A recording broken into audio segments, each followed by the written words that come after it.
I remember everyone talking about it. Like there was no family gathering. There was no group of friends getting together. There was no like, being out on the porch talking to your neighbors without someone commenting about having to wait in line, if there was a shortage, what the pricing was like. I remember sitting in the back seat forever and like probably not on my best behavior. And, my mom had to, you know, show some patience because we were very frustrated because we didn't understand why it was taking so long. We just knew it was taking a really long time. But my earliest memories are of the gas lines.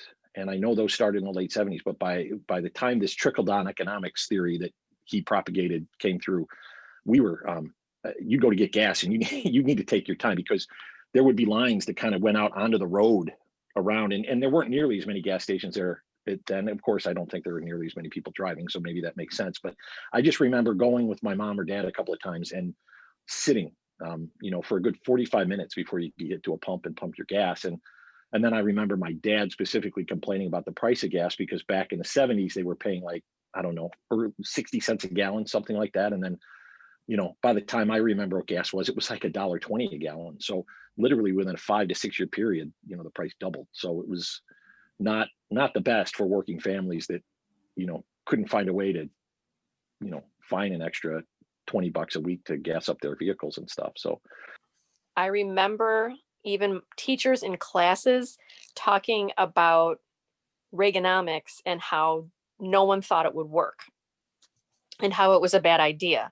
And I think you and I had talked about this before about that was when insurance became privatized. Or like even at my own young age, without anybody telling me, I knew it was a terrible idea.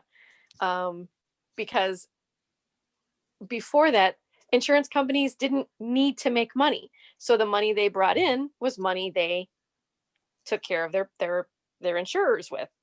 And now they had stockholders that they had to give money to as opposed to actually using that for medical care. And even my very uneducated brain could understand that that was a horrible idea. And it's only just gotten increasingly worse. And I wish there was a way to go back in time and figure out a way to prevent that from happening, because I think there's a huge societal problems that stem from this very pivotal time in the industry. It's just terrible.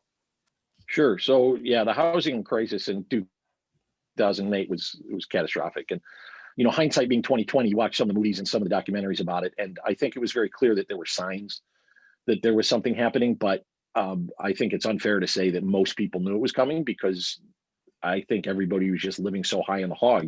So I mean, we watched friends around us have to navigate it, and it was a hard time. People lost a lot of money that they had put into their home. They lost their equity.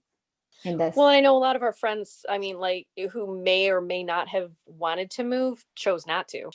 And, people who went underwater on their loans. We had neighbors who were going to try to sell their house, but they had gone underwater. So they stuck around for a few more years than they were going to in the neighborhood. Your aunt and uncle who live in Elmwood Park, they were going to move. They had plans to move to Arizona. And it was part of their retirement plan. It was, they were on a 5 to 10 year plan and they had it all figured out. And they're still in Elmwood Park because the housing bubble, when it burst, they knew they weren't going to be able to make the move. So they're still there. There was no liquid cash. It was all just, presumption and speculation. And it got so out of hand. For us, all we did was buy a house. And the problem was we bought it in 05. And so we bought it kind of at the height of the housing boom. And I think we overpaid for the house that we bought. And then when 08 happened, the value of that home just liquidated, or just fell terribly. And while that wasn't a big deal to us because we weren't planning on selling or leaving, it was still disheartening to see that we had paid all this money down and put all this money up on a house that was now worth, 40 grand less than what we bought it for just a few years ago. So, I remember being, upset by that. I think there were people that we did a 30-year fixed, and a 30-year fixed mortgage, the crash didn't, as I said, we were living there. So it didn't really affect us on a month to month basis, but we had plenty of friends who bought, on, 5 or 10-year adjustable rate mortgages. And when those came due, that was catastrophic for them because then their house got renegotiated at a much lower value than they first had and a much higher interest rate than they first had. I remember and have good friends and family that suffered under that bubble popping pretty ridiculously.